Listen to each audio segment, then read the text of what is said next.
AT&T at Cowboy this week. Hello. Wired for cable, that means you get public access television. And not only can you get it, you can be on it. Dawn Fratangelo shows us what it's all about as she begins her News 4 Extra. Dawn?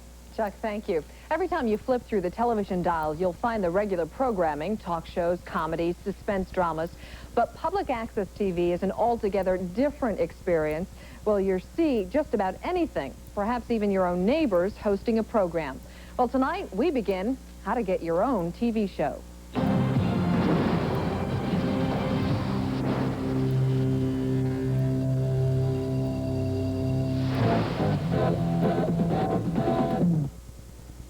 I don't know. I'm a Yankee Doodle Dandy. I really acknowledge you for watching. I'm a pretty big star, don't you think? And now you're watching my show. Just flip through the dial and you'll find it. Public access television, created, directed, and produced by today's video-crazed population. It's low-budget, free-form programming, everything from the conventional to the bizarre.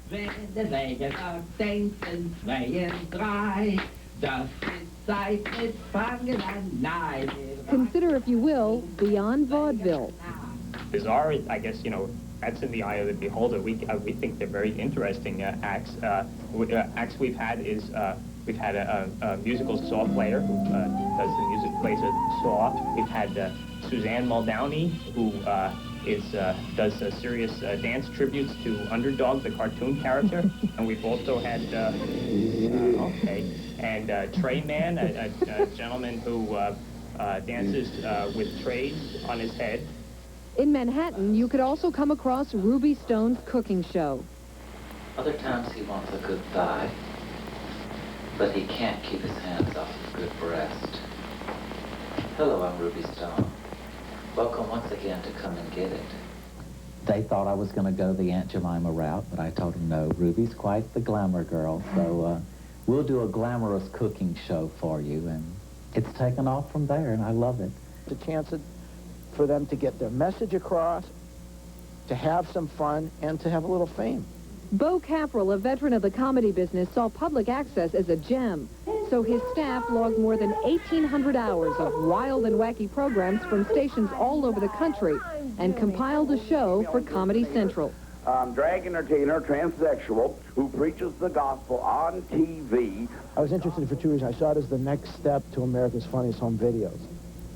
People doing their own shows, and because of its outrageousness and interest. I mean, you know, not everybody's insane on public access. Not everybody. Actually, public access was created to serve everyone, sort of a video soapbox. As part of their franchise agreements, cable companies are required to fund and make channels available for community use. There are no commercials, no advertisers. Anyone can have their own show with few restrictions and no censorship. Here's how it works. Each community has its own public access channels. For example, in Manhattan, there are channels 16 and 17. But in another community, say Queens, the access channels are run by a different cable company. And what's on that channel is only seen in that community. Even more confusing, you never know what's on access channels because the cable companies don't give listings for them. So you just have to dial hop. You know how to dial hop. You just put your finger on the switch and go. Public access channels are an inspiration to many comedy writers, including those at Saturday Night Live. You must care. You must care so, so deeply about yourself. Because I'm good enough, I'm smart enough, and doggone it, people like me. And of course, there's Wayne's World, the two dudes who made it from the basement to the big screen. A lot more people watching the access shows, too. So it can only go up. And that's Frank Hope's hope for his show. But what's the deal with his uptight partner? He doesn't like when the show gets too silly. But one of my favorite people acts is Joey the Monkey. And it's a big dancing monkey, and it always gets him very upset. What does that mean when he does that? I think it means he doesn't want to do it. You think he likes me? Not right now. Okay, so I may not be invited to be a guest on their show. But Beyond Vaudeville has had some famous guests. Let's roll that videotape again. This is from a show which aired about 2 years ago. Now, amid all this crazy, see if you recognize anyone. That's right. There she is, our own, believe it or not, Sue Simmons. She was very nice and very cordial, despite David's behavior. And You know, in fact, we have a clip of Sue on the show, and, you know, David, she was quite frightened when you hit the monkey man. What's his name again? Joey the monkey. Joey the monkey. I mean, I think you upset Sue Simmons. Maybe you could apologize, David. Yeah, right. I tried, Sue. How did they ever convince you to go on that show? Well, actually, the guy that called was, what's his face, though? David. Yeah. David called. But he sounded quite sane over the phone. I'm sure he is in real life. But I didn't know that it was this kind of show. I said, sure, I'll be on. And when I walked in, this stuff started. I said, what the heck is this? It's a lot of fun. They say that they get most of their guests by going through the telephone book. Oh. If you're famous and if your numbers, I'm sure your number's not in the telephone book, they just called you here. Yeah. But that's what they've done. A lot of famous people, if their number's listed, Bang. be a guest. They'll call you. I did have a good time. I did have a good time. Thank you. What? Oh, yeah, Well, tomorrow we're going to look at how some of these people have actually been able to get on. There are certain steps that you have to take. It's not as easy as calling up and saying, hi, I want to be on TV. Oh, all right. But it's fairly easy. So This is the part where you get your own show, right? Right, Yeah. exactly. That's my future. That was fun, Dawn. That is Newsport 5. We thank you for watching, and do join us again tomorrow. Chuck and Dawn are up next. We are, and straight ahead on Newsport 6, the evidence that ties New York's Chief Judge Saul Wachtler to a sordid sex scandal. John Miller. By and for the people. Public access channels give folks with an idea or a message the means to share it with their neighbors. Dawn Potential is here now with a News 4 Extra to show us how public access works. Dawn. Sue, thank you. Public access TV has become something of a community soapbox, airing everything from cultural affairs to the counterculture. Under an agreement with cable companies, most anyone can get a chance to work on a public access program. With a little training, extra time, and sometimes a few dollars, here's how to get your own TV show.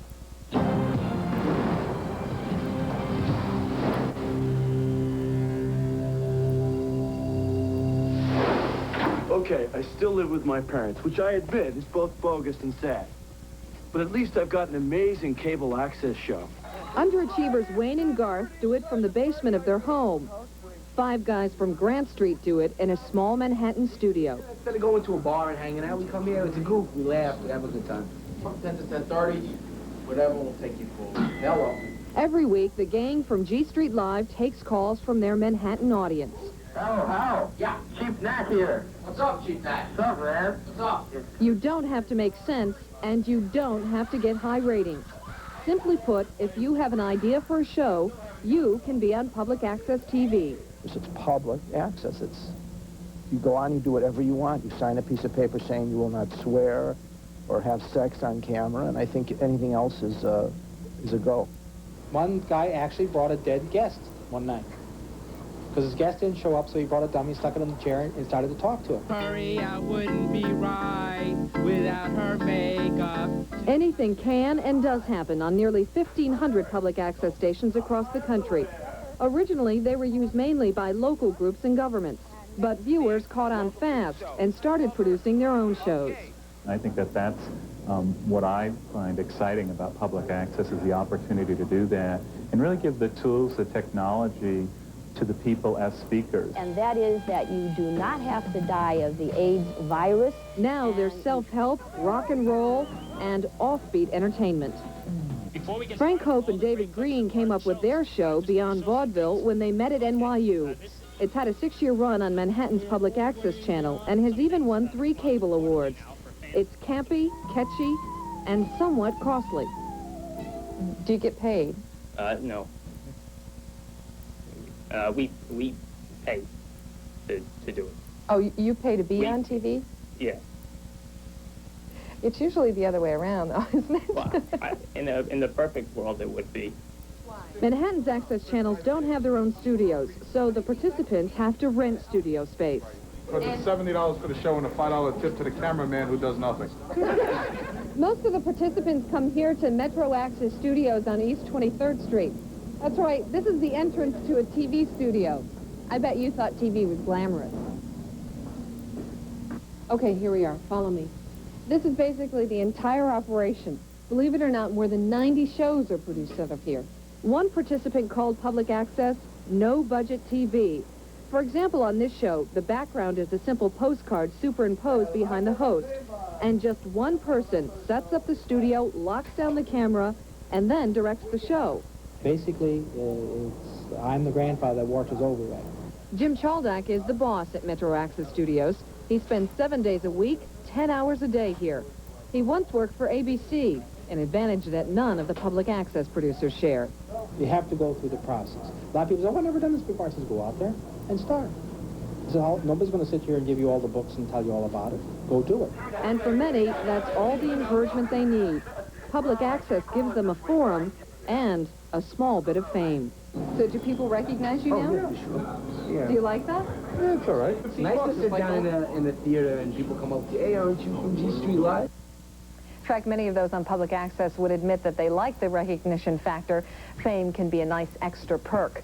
But producing a show takes extra time and work. Most of the participants have full-time jobs, so public access is just an addictive hobby. Thanks, Don. All right. Yes, it's an addictive hobby. That's what it is. That's News 4 at 5. We thank you for watching. Please join us again tomorrow. Dawn and Chuck are up next. All right, Sue, thanks. Straight ahead tonight at 6 o'clock. Saul Wackler off the bench and under house arrest. He resigns as chief. High-tech cable television provides a way for people from all walks of life to spread their message. It is done by making some channels available to the public. And Dawn wraps up her special extra report on public access television now. Dawn? Thanks, Chuck. It's been called First Amendment television, where just about anything goes. If you don't agree with a message or program on public access, you can always propose a show to express your own opinions. Sure, there's the unconventional, but there's also a serious side to public access, which can play an important role in a community.